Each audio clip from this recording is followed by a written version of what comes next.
Did you know? The one time two biggest allies almost went to war. Yes, I'm talking about China and Russia. But you may be confused because both of them are friends and allies because they are against the United States. But this isn't the current Russia and China we know today. Now let's go back to 1961.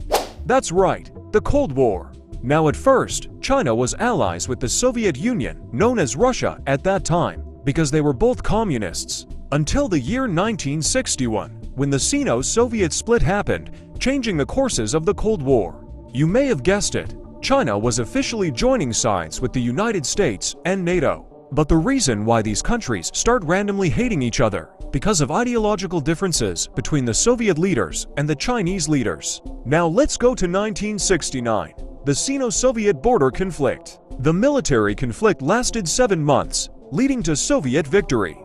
The United States and NATO were relieved and proud that China has left the Soviet alliance and viewed it as opportunity to make China its newest ally.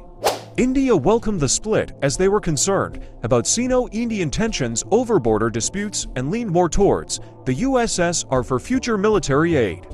Pakistan was the happiest out of any country and moved closer to China as a counterweight towards India, as to resolve border disputes in the Kashmir region.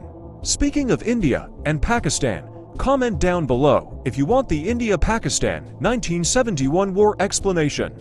Some countries that were allies of the Soviets watched on as the communists were divided of whose side were they on. Most of them sided with the Soviets, most of them sided with China. Now years later, both China and Russia are allies and working together. Meanwhile, somewhere in the Russian-Chinese borders, China is quietly expanding land in Siberia. However, instead of retaliation, Russia can't stop China.